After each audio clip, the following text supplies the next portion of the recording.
Southern swing still in the Lone Star State. We've made our way out to Kemp, Texas, to find Ellijah Gardiner, kind of a mystery guy to a lot of Ohio State recruiting fans. How you doing, man? I'm good. Great. You're signed, sealed, delivered. I mean, when do you report? Actually, I'm leaving here June 1st just to drive up there with my parents, but I believe we are supposed to report June 4th. I mean, what's the level of excitement of starting this next chapter of your life? I'm just ready to get up there and work. When people look at this recruiting class, 3 receivers, all 6'4", 6'5". I mean, I think that if you would have followed Ohio State football over the last couple of years, that seems to be the thing that fans felt this team is missing, those big receivers. I mean, how exciting is it to be part of a group like that? I mean, I'm happy to be a part of the family, just ready to get up there and just work and then compete for national championships. Something, your recruitment kind of came together late, but it also kind of came together kind of quietly. Let's kind of walk through how that happened. You'd committed to Missouri, and you'd been committed for a while. When you had committed to the Tigers, I mean, it probably felt like, okay, I've got my spot and everything like that. I mean, and then how did Ohio State kind of come into the picture? I mean, they kind of came in late, but I mean, everybody thinks it came in late, but they were in for a while, just on the low. But they did a lot of research, and they came in. I went up there for a visit. I loved it up there. I had a great time, and I came home, talked it over with my parents, and then we decided to flip like a couple of days before signing day. I mean, how difficult is it? I talked to so many players throughout this process over 12 years in this business, and saying no to a school is probably one of the most difficult things. How difficult was that to come to that decision? It was a task for me because it was really hard because Missouri did not want to lose me because they had just lost Jafar, and me and Jafar were supposed to come in and lead the team.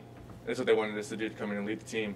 But they wanted us there so bad, and when Jafar left and I called him and I was calling him to tell him I was going to decommit, they would not let me off the phone. Like, they were not taking the decommitment. Like, it was a hassle trying to get off the phone with them. But after like maybe 30 minutes, I was like, okay, well, end of the story. I'm decommitting and going to Ohio, and I just had to hang up. So, wow, so it was hard. Such heavy conversation. So in such a young life to have to go through all of that. It was. And something else that I heard too was that as Ohio State was pursuing you were definitely, we talk about like that late riser in recruiting. Other schools were starting to nose around too as well, weren't they? Quite a bit were coming in just to talk to parents and everything, and like I wasn't really interested. But then when Ohio came in, because I was starting to close down my recruiting process, my mom was getting overwhelmed. She was like, just kind of slow it down a little bit. I was like, man, I can't really stop coaches from coming to see me. But when Ohio came in, she was like, no, just tell them I'm not at home. I'm like, Mom, this is Ohio State. Like, you have to talk to them. She's like, okay, and then it turned out for the best. Columbus is a little bit different than Kemp. I mean, I know you're, 60, 90 minutes away from Dallas, so you've got a big city here, but, how do you expect life to be different in Columbus than maybe here it is in Kemp? I mean, when I went up there, it wasn't really overwhelming like I thought it was going to be. It was kind of laid back and chill for me, but it might get a little bit bumpy like when I come in, it's going to pick up, pace is going to pick up, and I'll have to adjust, but I believe I'll be fine. Ohio State just killed it in the state of Texas this year with recruiting guys like J.K. and Barron and Jeffrey. I mean, why do you think Ohio State was able to have such success in Texas? Honestly, I couldn't tell you. Just I guess everybody wants to go there and compete for national championships.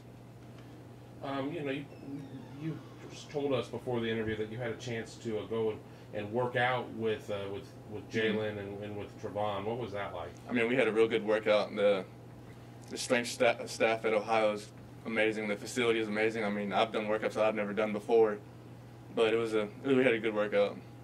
Funny story. I mean, some of the young guys that had come in from your class went through their first workout, and they went through this 40-minute warm-up, and they thought that was the workout, and then they're like, no, now the workout starts. Have you heard that story yet? Yeah, I heard a little bit of it, but not much of it. But I heard that the stretching's where it breaks a sweat, really. Yeah, so what are your goals going into your freshman year? I mean, everybody would love to be able to get out there and compete as much as possible, contribute to the team, but what do you take with you up into Columbus as your early goals? I just plan on coming in and helping the team fit in where I fit in, really. I'm not trying to take anybody's spot. I mean, I'm just trying to come in and work. And when are there certain players that maybe that through this period of from signing day to today that you've really started to form deep friendships with? I mean, you got guys that you're already pretty tight with? A little bit, yeah. When I got up there on my official visit, I had J.K. Dobbins and Antonio, and they were pretty cool. And when I was up there for the spring game, for some reason, Antonio was at the hotel I was at, and I stopped him and we chatted up a little bit. But yeah, they're pretty tight with them. You didn't get to go through the spring game process last year, being kind of so late into the cycle. Mm-hmm. I mean, what were your impressions of the spring game, your first taste of Ohio Stadium and everything like that, because you did your official after the season? Yeah, there was a lot of energy in the stadium. Like, I've never experienced anything like it. Like 80,000 people were there. I mean, that's crazy. I'm out here in front of maybe 300 people, if that. I mean, it's a big change.